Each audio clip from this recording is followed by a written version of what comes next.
ಹರೇ ಕೃಷ್ಣ. ನಮಸ್ತೆ ಸ್ನೇಹಿತರೆ, come back to my YouTube channel.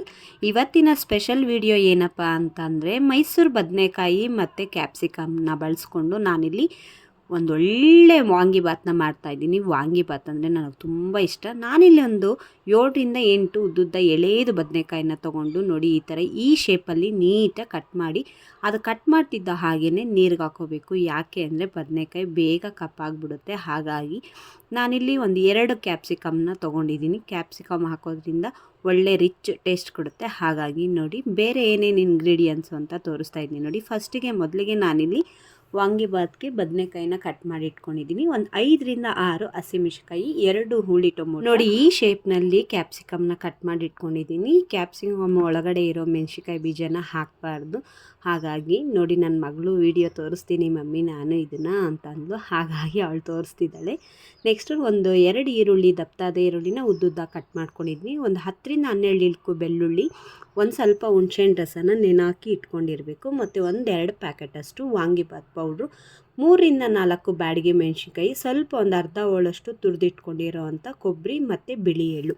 ಮೊದಲಿಗೆ ನಾನಿಲ್ಲಿ ಬಿಳಿ ಎಳ್ಳನ್ನ ಮಿಕ್ಸಿ ಜಾರ್ಗೆ ಹಾಕ್ಕೊಂಡು ಗ್ರೈಂಡ್ ಮಾಡ್ಕೊತಾ ಇದ್ದೀನಿ. ಬಿಳಿ ಎಳ್ಳನ್ನ ನೀವು ನೀಟಾಗಿ ರೋಸ್ಟ್ ಮಾಡಿ ಇಟ್ಕೊಂಡಿರಬೇಕು, ಪೌಡ್ರನ್ನ ರೆಡಿ ಮಾಡಿ ಇಟ್ಕೊಂಡಿರಬೇಕು. ಇದು ವಾಂಗಿಬಾತ್ಗೆ ತುಂಬಾ ಒಳ್ಳೆ ಟೇಸ್ಟ್ ಕೊಡುತ್ತೆ. ಹಾಗಾಗಿ ನೆಕ್ಸ್ಟು ನಾನಿಲ್ಲಿ ಒಂದು ಪ್ಯಾನ್ಗೆ ಒಂದು 50 ml ಅಷ್ಟು ಆಯಿಲ್ನ ಹಾಕ್ಕೊಂಡು ನೋಡಿ, ಆಯಿಲ್ ಬಿಸಿ ಆಗ್ತಿದ್ದಂಗೆ ಅರ್ಧ ಚಮಚದಷ್ಟು ಸಾಸಿವೆನ ಹಾಕ್ಕೊಂಡು ಸಿಡಿಸ್ಕೊಳ್ಳಿ. ನೆಕ್ಸ್ಟು ನಾನಿಲ್ಲಿ ಕರಿಬೇವನ್ನು ಕೂಡ ಹಾಕ್ತಾ ಇದ್ದೀನಿ. ಕರಿಬೇವು ಹಾಕ್ತಿದ್ದಂಗೆ ಬೆಳ್ಳುಳ್ಳಿನ ಎಣ್ಣೆಲೆ ಹಾಕಿ ನೀಟಾಗಿ ಸ್ವಲ್ಪ ಬ್ರೌನಿಷ್ ಕಲರ್ ಬರೋವರೆಗೂ ರೋಸ್ಟ್ ಮಾಡ್ಕೊಂಡು, ಅದಕ್ಕೆ ಹಸಿಮೆಣ್ಸಿಕಾಯಿನೂ ಕೂಡ ಹಾಕ್ಕೊಂಡು, ಅದಾದ ನಂತರ ನೀವು ಈರುಳ್ಳಿನ ಹಾಕ್ಕೊಂಡು, ಈರುಳ್ಳಿ ನೀಟಾಗಿ ಅದರಲ್ಲಿರೋ ಹಸಿ ಸ್ಮೆಲ್ಲೆಲ್ಲ ಹೋಗಬೇಕು ಮತ್ತು ನೀರಿನ ಅಂಶ ಕೂಡ ಹೋಗಬೇಕು, ಅಲ್ಲಿವರೆಗೂ ರೋಸ್ಟ್ ಮಾಡ್ಕೋಬೇಕು. ಇದಾಗ್ತಿದ್ದಂಗೆ ಕ್ಯಾಪ್ಸಿಕಮ್ನ ಹಾಕ್ಕೊಳ್ಳಿ. ನೋಡಿ, ಕ್ಯಾಪ್ಸಿಕಮ್ ಈ ಶೇಪಲ್ಲಿದ್ರೇ ತುಂಬ ಚೆನ್ನಾಗಿರುತ್ತೆ. ಯಾಕಂದರೆ ವಾಂಗಿಬಾತ್ ತಿನ್ನಬೇಕಾದ್ರೆ ತುಂಬ ಚೆನ್ನಾಗಿರುತ್ತೆ. ಹಾಗಾಗಿ ನಾನಿಲ್ಲಿ ಕ್ಯಾಪ್ಸಿಕಮ್ನ ಬಳಸ್ಕೊತಾ ಇದ್ದೀನಿ. ನೆಕ್ಸ್ಟು ನೋಡಿ, ನೀಟಾಗಿ ಇದೊಂದು ಸ್ವಲ್ಪ ಬ್ರೌನಿಷ್ ಕಲರ್ ಬರೋವರೆಗೂ ಬಿಡ್ತೀನಿ. ನೋಡಿ, ವಾಂಗಿಬಾತ್ಗೆ ಬದನೆಕಾಯಿನ ಈ ಶೇಪಲ್ಲಿ ಕಟ್ ಮಾಡ್ಕೊಳ್ಳಿ ಅಂತ ಮೊದಲೇ ಹೇಳಿದ್ದೆ. ವಾಂಗಿಬಾತ್ ಬದನೆಕಾಯಿನ ಕೂಡ ಹಾಕ್ಕೊತಾ ಇದ್ದೀನಿ. ನೀಟಾಗಿ ಇದೊಂದು ಸ್ವಲ್ಪ ನೀರಿನ ಅಂಶ ಹೋಗೋವರೆಗೂ ನೀವು ಕೈ ಆಡಿಸ್ತಾನೆ ಇರಬೇಕು, ಯಾವುದೇ ಕಾರಣಕ್ಕೂ ಬಿಡಬಾರ್ದು.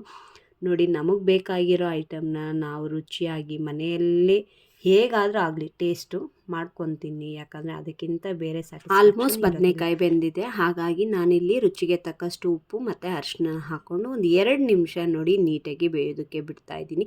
ಇದರಲ್ಲಿರೋ ನೀರಿನ ಅಂಶ ಎಲ್ಲ ಹೋಗಿದೆ, ಆಲ್ರೆಡಿ ತೋರಿಸ್ತಾ ಇದೆ, ವಿಡಿಯೋದಲ್ಲಿ ಬಂದಿದೆ. ನೆಕ್ಸ್ಟು ನಾನು ಇದಕ್ಕೆ ಟೊಮೊಟೊನ ಆ್ಯಡ್ ಮಾಡ್ಕೊತಾ ಇದ್ದೀನಿ. ನೋಡಿ, ಟೊಮೊಟೊ ಹಾಕಾದ್ಮೇಲೆ ಒಂದು 2ರಿಂದ 3 ನಿಮಿಷ ನೀಟಾಗಿ ಕೈ ಬಿಡ್ದಂಗೆ ಈ ಥರ ಬೇಯಿಸ್ಕೊತಾ ಬನ್ನಿ. ತುಂಬ ಚೆನ್ನಾಗಿರುತ್ತೆ. ಏನೇ ಐಟಮ್ ಮಾಡ್ಕೊಳ್ಳಿ, ತುಂಬ ಅರ್ಜೆಂಟು ನನಗೆ ಅನ್ನೋಗಿದ್ರೆ ಮಾಡೋಕ್ಕೆ ಹೋಗಬೇಡಿ. ನೀವು ನಾಳೆ ಬಾಕ್ಸ್ನ ರೆಡಿ ಮಾಡ್ತೀರಾ ಅಂದರೆ ಹಿಂದಿನ ದಿನವೇ ಈ ಥರ ಗೊಜ್ಜನ್ನೆಲ್ಲ ರೆಡಿ ಮಾಡಿ ಇಟ್ಕೊಬೋದು. ಯಾಕಂದರೆ ಫ್ರೀಯಾಗಿದ್ದಾಗ ನೈಟ್ ಟೈಮು ಇದನ್ನೆಲ್ಲ ಮಾಡಿ ರೆಡಿ ಮಾಡಿ ಇಟ್ಕೊಂಡ್ರೆ ಮಾರನೇ ದಿನ ಯಾವುದೇ ಥರ ಟೈಮ್ ಆಗೋಲ್ಲ. ನೋಡಿ, ನಾನೇನು ರೆಡಿ ಮಾಡ್ಕೊಂಡಿದ್ದೆನಲ್ಲ ಮಿಕ್ಸರು, ಅದನ್ನು ಇಲ್ಲಿ ಆ್ಯಡ್ ಮಾಡ್ತಾಯಿದ್ದೀನಿ. ಏನು ಕೊಬ್ಬರಿ, ಬಿಳಿ ಎಳ್ಳು, ಬ್ಯಾಡಗಿ ಮೆಣಸಿನ್ಕಾಯಿ ತುಂಬ ಚೆನ್ನಾಗಿರುತ್ತೆ. ನೆಕ್ಸ್ಟು ನಾನಿಲ್ಲಿ 2 ಪ್ಯಾಕೆಟಷ್ಟು ವಾಂಗಿಬಾತ್ ಪೌಡ್ರನ್ನ ಆ್ಯಡ್ ಮಾಡ್ಕೊತಾ ಇದ್ದೀನಿ. ಮನೆಯಲ್ಲಿ ಮಾಡ್ಕೊಳ್ಳೋದಕ್ಕೆ ಟೈಮ್ ಆಗಿಲ್ಲ, ಹಾಗಾಗಿ ಅಂಗಡಿ ಪ್ಯಾಕೆಟ್ನ ನಾನು ಯೂಸ್ ಮಾಡ್ಕೊತಾ ಇದ್ದೀನಿ.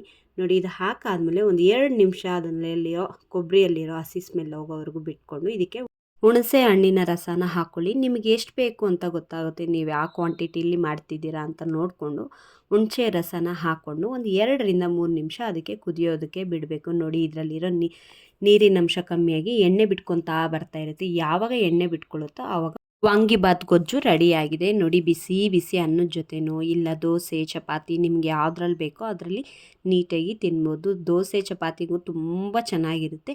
ವಾಂಗಿಬಾತ್ ಮಾಡಿದ ದಿವಸ ನೀವು ಅನ್ನದ ಜೊತೆ ಕಲ್ಸ್ಕೊತೀನಿ, ತುಂಬ ಚೆನ್ನಾಗಿರುತ್ತೆ. Thanks for watching my YouTube channel and spending your valuable time with honour.